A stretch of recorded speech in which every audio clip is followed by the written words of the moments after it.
For decades, the world has argued about the same question. Who's better?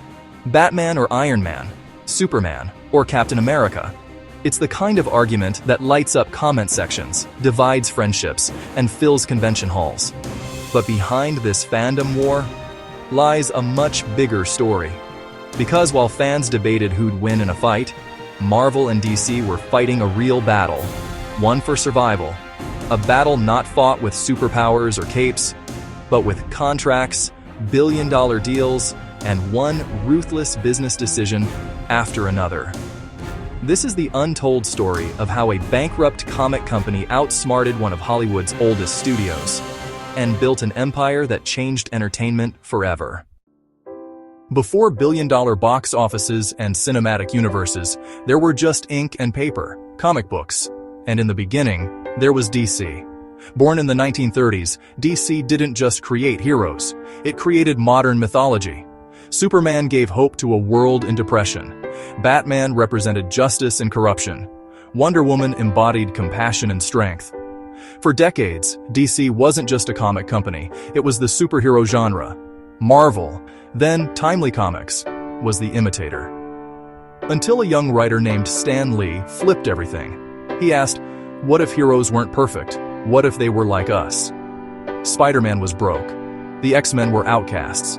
The Fantastic Four argued like family. Marvel's heroes were flawed, human, relatable. They weren't gods. They were us with powers.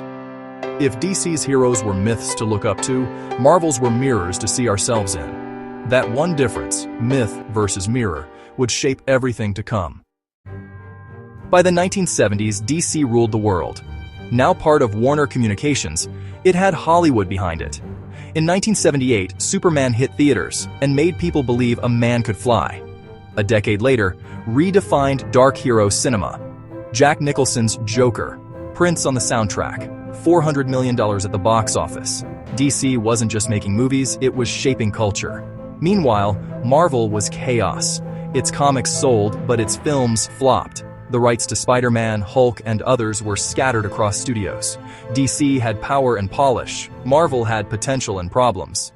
But the 90s changed everything. The comic book bubble of the 90s looked unstoppable until it popped. Speculators bought issues like stocks, publishers flooded shelves, and the market crashed. By 1996, Marvel was $700 million in debt.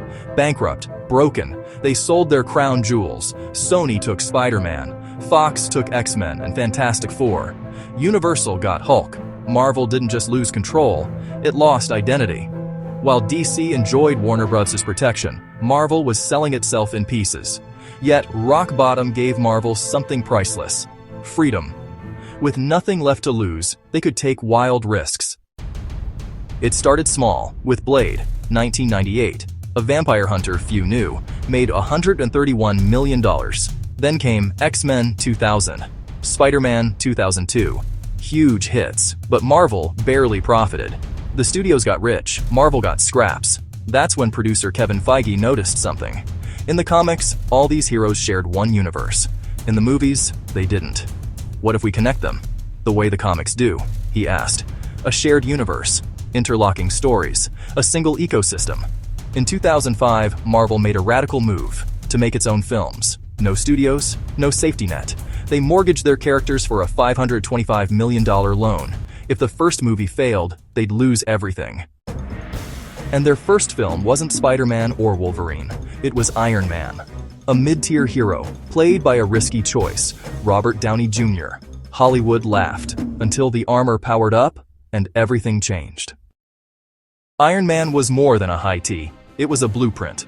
$585 million at the box office and one single line that reshaped pop culture. I'm here to talk to you about the Avengers Initiative. That post-credit scene made every movie feel like part of a bigger story. Marvel didn't make films, it built a system. Each release connected to the next. Each hero teased the next chapter. It was storytelling as software, constantly updating. Disney noticed and in 2009, bought Marvel for $4 billion. Critics called it crazy. Then, Avengers Endgame made $2.8 billion. The joke was over. Under Kevin Feige, Marvel ran like a startup. Agile, data-driven, fan-obsessed. They tested, Thor, refined, Captain America, perfected, the Avengers. By 2019, the MCU had earned $22 billion, becoming the most successful franchise ever.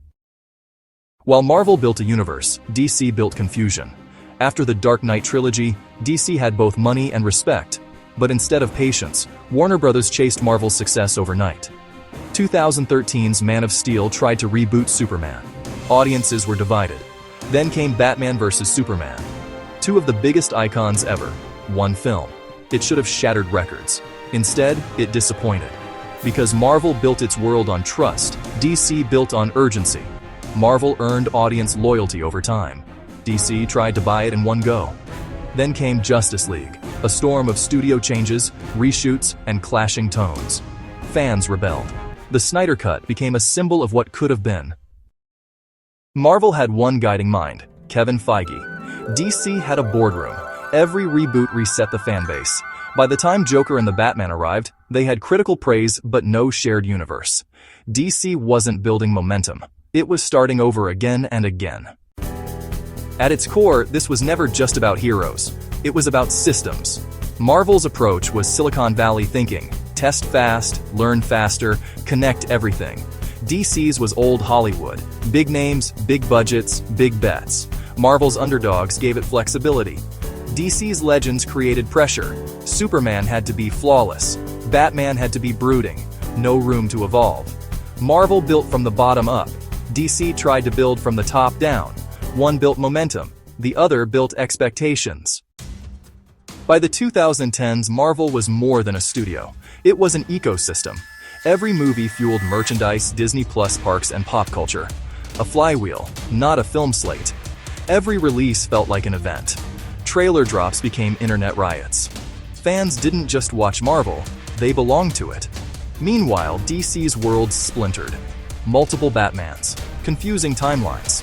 Joker won Oscars but connected to nothing. To fans, it was chaos. To investors, inconsistency. Marvel had rhythm, DC had noise. Even Marvel hit turbulence. After Endgame, the question was, what now?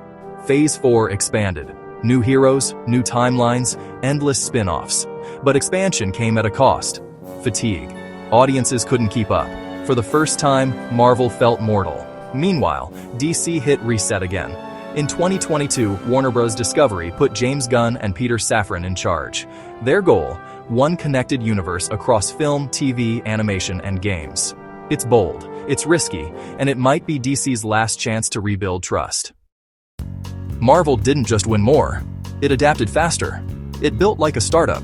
Lean teams, shared vision, constant iteration. DC worked like a legacy corporation. Big hierarchy, slow pivots.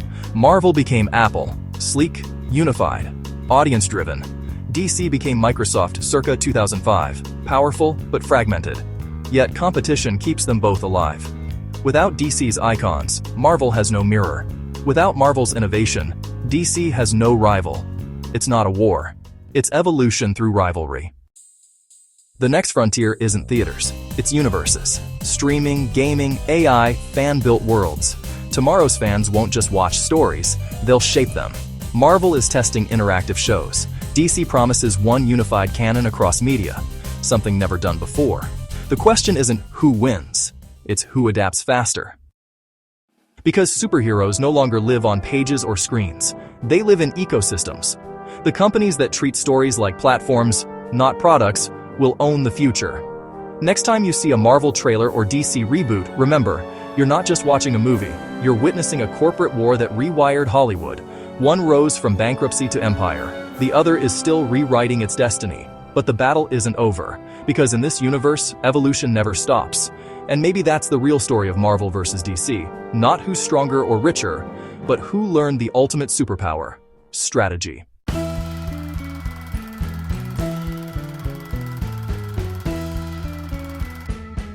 Thank you for watching.